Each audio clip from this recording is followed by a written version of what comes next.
사두개인들, 바리새인들, 그렇죠. 율법사들, 그들하고 예수님은 이제 대치 상태로 사셨어요. 그래서 예수님의 오심을 보면은 예수님은 사실 오시는 순간부터 헤롯 왕과 대치하고요. 헤롯 왕의 그 죽음을, 헤롯 왕의 관계를 피해서 이제 아버지 요셉과 마리아를 통하여 이제 숨기도 하시고, 그렇게 사신 분이 예수님이십니다. 그리고 또 우리의 주님이 이제 공생애 시작하시면서 사복음서에 보면은 이제 예수님께서 나무라고, 예수님께서 이제 화를 내고 역정을 낸 무리가 바리새인들, 사두개인들, 율법사들이었습니다. 그런데 왜 예수님께서는 왜 그들에게 그렇게 하셨을까? 어떻게 보면 억지라고 할 수도 있을 것입니다. 근데 사실 그것은 억지가 아니고 예수님께서 왜 그러셨을까?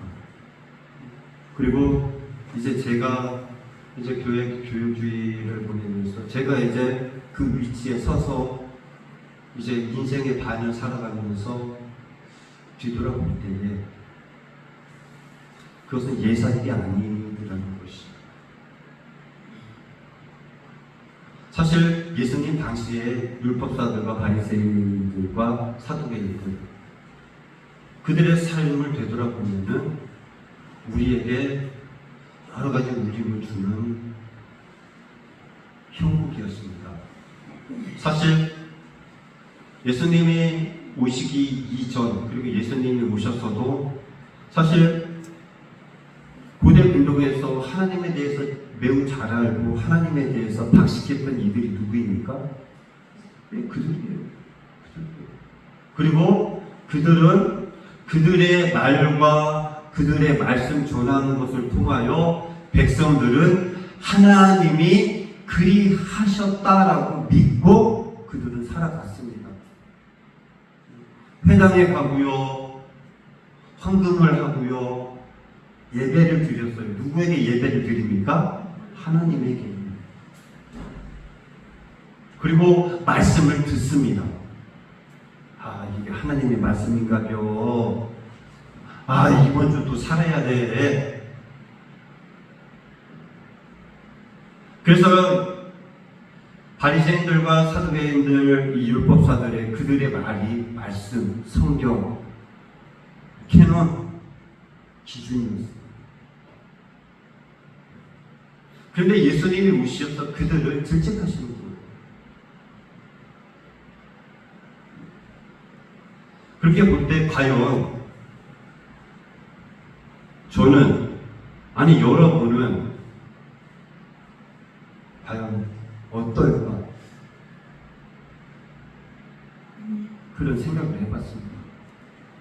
혹시 나 또한 그 율법사들과 바리새인들과 사두개인들의 그 삶을 내가 살고 있지 않는가?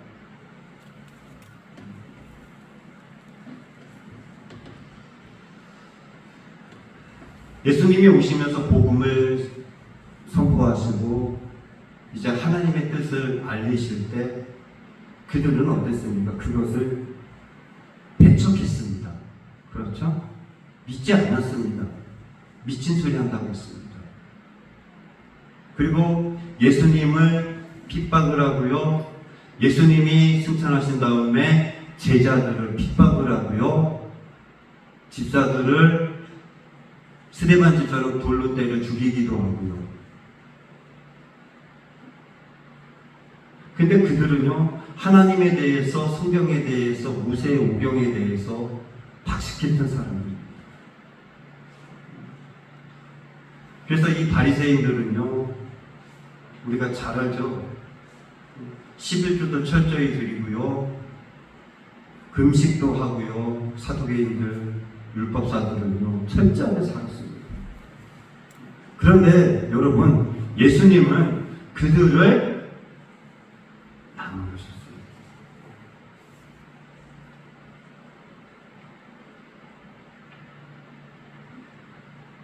그들의 삶은 쉽게 말하면 그런 것입니다. 하나님의 뜻을, 하나님을 바라보고 하나님의 뜻을 쫓고 하나님을 따라가는 것이 아니라, 쉽게 말하면 그들이 이끌고 갔더라는 것입니다. 이해가 되십니까? 하나님의 말씀이 사두개인들, 바리새인, 율법사가 된 자기 자신은 다 됐더라는 거예요. 나는 다 됐어. 내가 최고야. 나는 잘못되지 않았어. 내가 잘못을 해서 그것은 잘못이 아니야. 너희는 내 말을 들어야 돼. 그렇게 살아가더라는 거예요. 쉽게 말하면. 그래서 말씀대로 메시아가 베들레헴에 왔으나 그들은 그것을 용납할 수 없었던 것입니다. 왜 그럴까요? 자기네가 최고니까.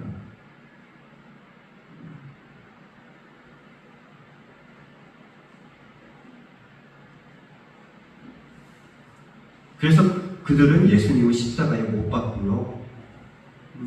그리고 예수님을 죽이고 묻고 큰 돌로까지 메우기까지 완전히 없애버렸어요. 그러나 하나님은 살리신 것이고요. 놀라운 것은요, 하나님은 그들을 또 용서하셨어요. 이해가 되십니까?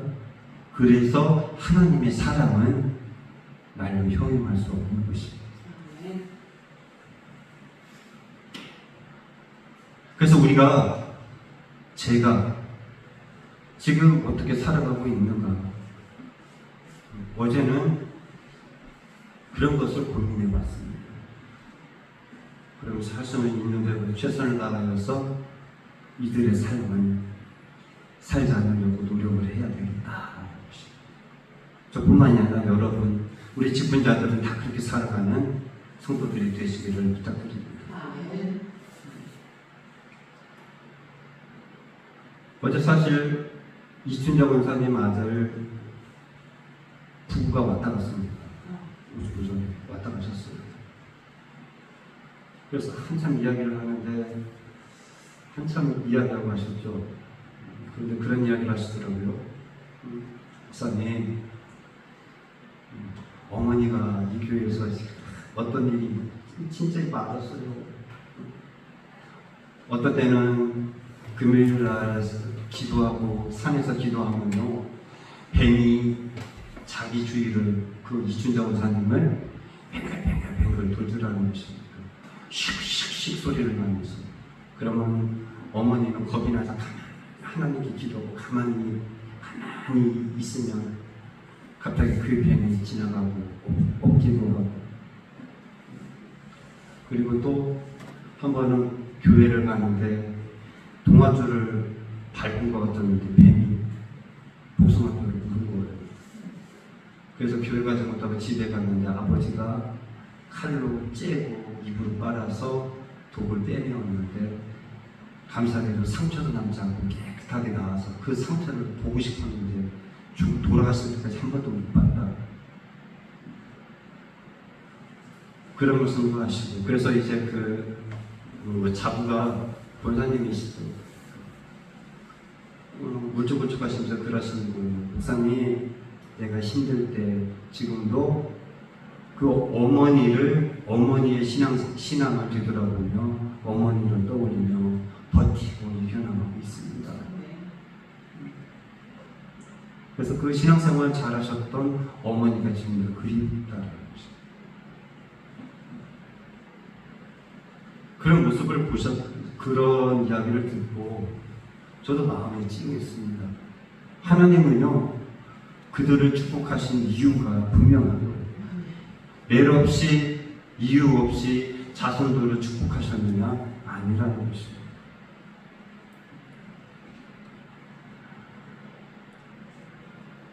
이 바리새인들과 사두개인들, 율법사들은 하나님을 인격적으로 그들을 믿지를 않았습니다.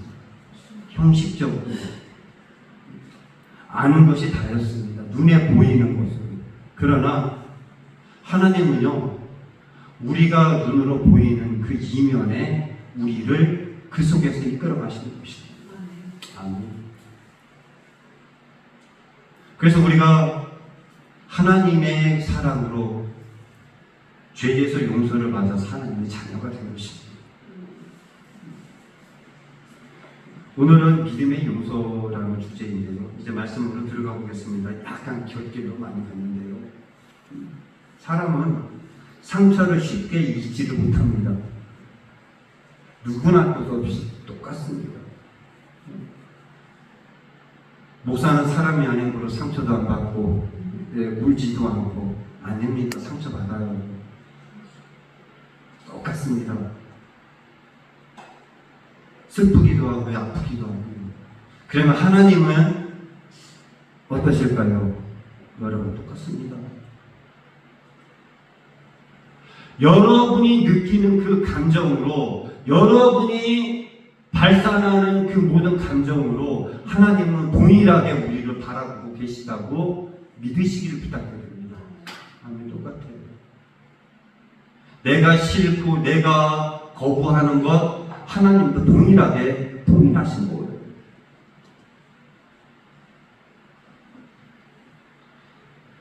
특별히 오늘 성경 본문에 들어가 보면 이 요셉이 나오죠. 이 요셉은 형들에게 버림을 받습니다.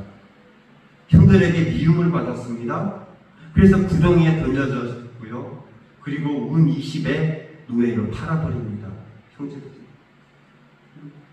그리고 또한 노예로 팔아서 끝난 것이 아니라 그 노예 생활하면서 죄수들 중에 왕죄수들이 갇히는 지하 감옥에 갇혀버립니다. 이러한 굴곡이 있는 삶을 살다가 오늘 성경 본문으로 돌아오면 이제 원수 갚을 때가 다다릅니다. 그렇죠. 팔리우고 크게 고생하다가 이제 어떻게 하다가 하나님 은혜로 총리가 되었는데 형제들이 자기 앞에 떠 나타난 것입니다. 어떻게 보면은요, 인간적으로 보면은 복수할 충분한 이유가 있습니다. 여러분 같으면 어떡하겠습니까? 얼굴 안 봐! 내쫓아! 죽을 때까지 안 봐! 나에게 어떻게 했는데? 구덩이에 던지고 노예로 20에 팔았던 저들을 내가 왜 봐? 인간적으로 보면은 복수하고 그들을 걷어차 버릴 수 있는 충분한 이유가 있었습니다. 그러나 오늘 성경에 요셉은 형제들을 정죄하지 않고 용서해두라는 것입니다. 그 이야기가 핵심 아닙니까? 근데 요셉은 어떻게 이것이 가능했겠느냐라는 것입니다. 목사님, 아이고 그거요 성경에 기록하려고 그렇게 이야기를 만든 거죠. 예, 맞아요. 아니 성경이니까 그렇잖아요. 요셉이니까 그렇잖아요. 예, 맞아요. 맞습니다. 그런데 이거는 역사라는 거예요.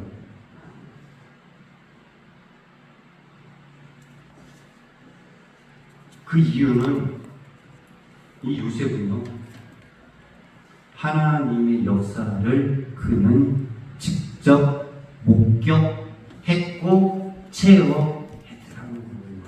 하나님을 만났다라는 것입니다.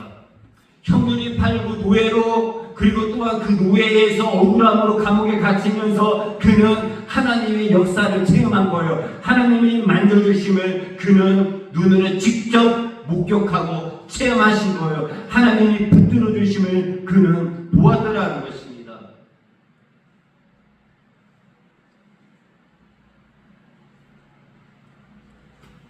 하나님의 사랑과 하나님의 은혜는 사람의 상처보다도 크고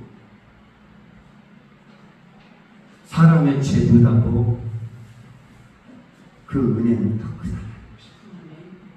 그래서 요셉은 형들을 어떻게 해요? 용서를 하십니다. 오늘 45장 1절에서 2절에 보면은 이제 그렇게 말합니다. 오늘 1, 2절은 요셉이 시중하는 자들 앞에서 그 정을 억제하지 못하여서라고 말합니다. 요셉은 울어버립니다. 이것은요 단순한 감정의 눈물이 아니었습니다. 상처가 형들을 보자 하나님의 그의 마음에 그 상처를 풀어주는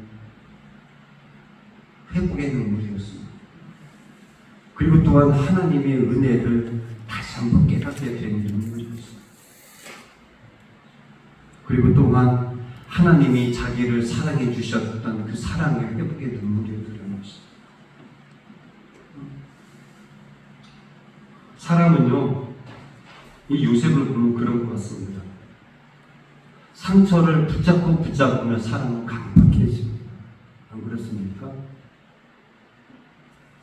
그러나 하나님의 은혜를 경험하고 하나님을 바라보면 바라볼수록 그 마음은 부드러워지고요.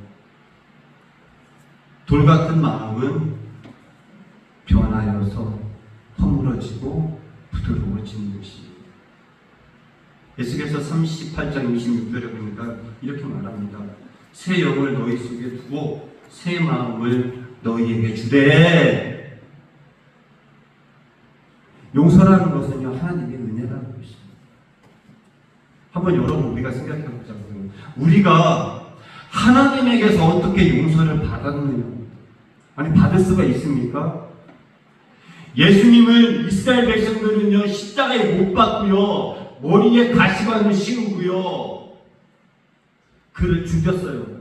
죄가 없는 예수를 죄인이라 칭하고요, 못 박았어요. 그러나 하나님은 그들을 용서하셨다는 것입니다. 그들이 은혜를 입었기 때문에, 하나님이 그 민족을 택했기 때문에, 그 민족을 하나님을 버리고 핍박하고 십자가에 못 박았으나 하나님은 그래도 사랑 때문에 그들을 용서했다는 것입니다. 우리가 살아가면서 붙잡고 살아가는 상처가 있습니까? 그리고 또한 미움을 더 붙잡아 안달복달하며 살아갈 수도 있고요. 우리는 요셉과 같이 하나님께 내 마음의 문을 활짝 열어갈 줄 믿습니다.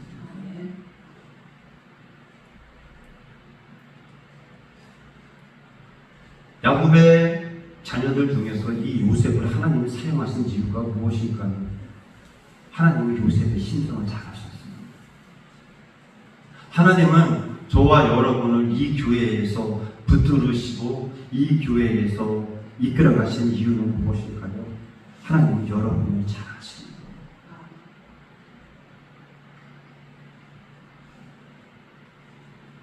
믿음으로 우리는 이 요셉의 용서를 하는데요, 우리가 하나님을 믿고 하나님의 은혜를 깨달아 가게 되면 두 번째는요, 하나님의 구원을 눈으로 보게 된다는 것입니다.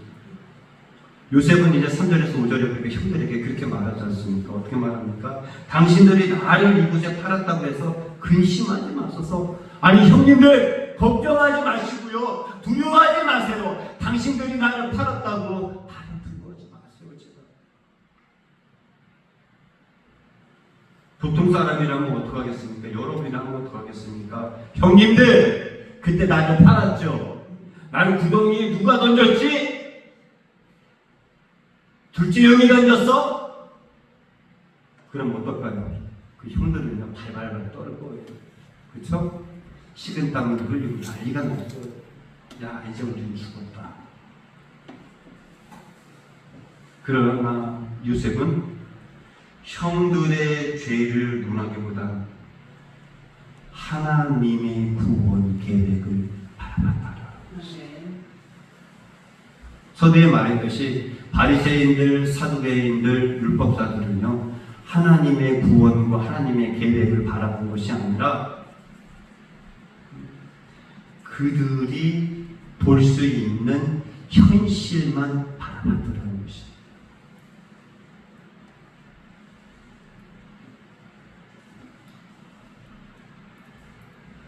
우리가 이 땅에 살아갈 때 하나님의 은혜를 경험하기 위해서는요, 하나님의 계획과 하나님의 은혜를 바라볼 수 있는 지각이 있어야 좀 있습니다. 이 땅에서 살아갈 때 우리는 두 가지를 바라볼 수가 있습니다. 눈으로 바라볼 수 있는 현실의 시각적인 환경, 그리고 그 이면에 있는 보이지 않는 하나님의 일하시는 영역. 우리는 이 두 가지를 협립하여서 바라보고 살아가는데, 우리가 도외시하면서 하나님의 역사, 하나님의 일하심을 바라보지 못할 때 자칫 잘못하면 우리는 바리새인들과 사두개인들과 율법사들과 같이 살아갈 수가 있다는 것입니다. 마지막으로 한 가지만 더 고민해 보기를 원하는 것은요, 우리가 하나님을 의지하고 말씀을 의지하게 되면은 하나님의 섭리를 인정하고 믿게 된다라는 것입니다. 5절에서 8절에 보니까 이 요셉은 반복해서 말합니다. 하나님이 나를 어떻게 해요? 보내셨다. 형들, 당신들이 보낸 것이 아니라 하나님이 나를 보내신 거예요. 5절 후반절에 이렇게 말하죠. 나를 당신들보다 먼저 보내셨다.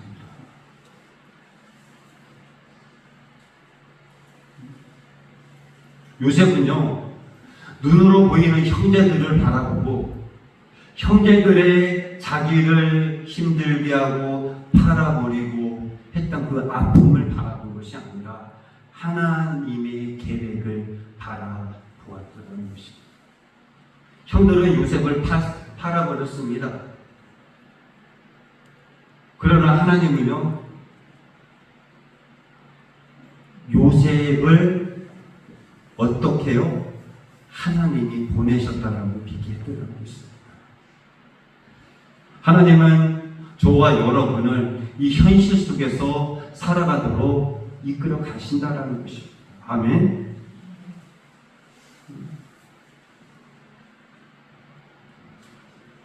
어제 오셔서 그런 말씀을 하셨어요. 목사님, 올해가 몇 년째, 10년이 좀 되는 것 같아요. 이제 오래오래 계세요. 오래오래 계셔주세요. 그러면서 하는 말씀이, 목사님 진짜 기도하고 있어요. 오래오래 계셔주세요. 걱정하지 마시고.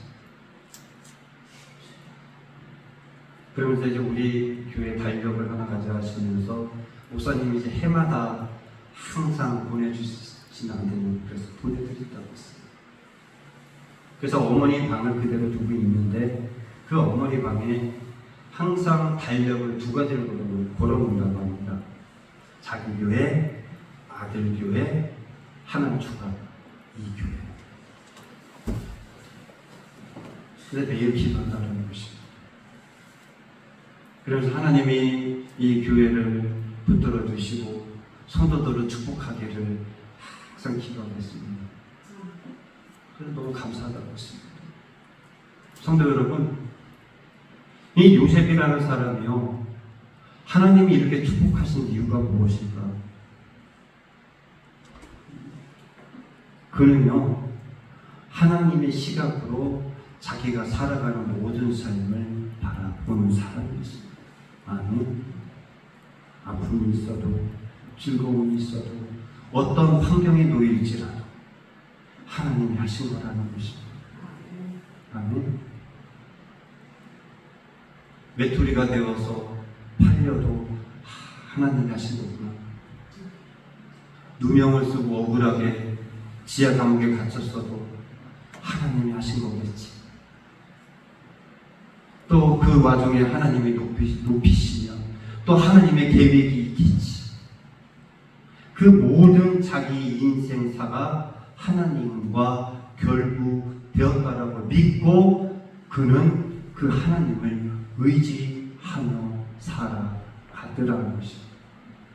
결국은 그리하여서 하나님은 형제들을 만나고 아버지를 만나고 또한 그의 가족을 살리고 그의 민족을 애굽으로 이주하는 역동적인 주역이 되는 것입니다.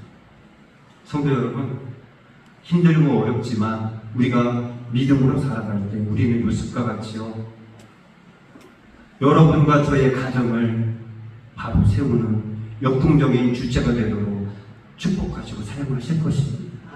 또한 우리 이 공동체는 우리 옥천침례교회가 이곳에서 하나님께 감사하며 하나님께 예배하며 이 믿음의 연결 고리가 되어가는 역동적인 하나님의 도구들로 쓰임 받아 왔고 앞으로도 쓰임 받아 갈 거라는 사실입니다. 힘들어도 어려워도 여러분도 요셉보다는 힘들지 않잖아요. 그렇죠? 목사님 지금 총리잖아요. 예, 맞아요. 그런데 총리 이전의 요셉의 삶은 상상할 수도 없는 고통이 아니었습니까? 우리는 그렇지 않잖아요. 힘들어도 어려워도 요셉과 같은 믿음과 신앙을 소유하기를 축원드리고요. 하나님은 여러분을 요셉과 같이 축복하시기를 간절히 축원드립니다. 기도합니다. 하나님 감사를 드립니다. 오늘도 은혜 주신 하나님, 오늘도 이 말씀 가운데 축복하시어서 우리 성도들을 우리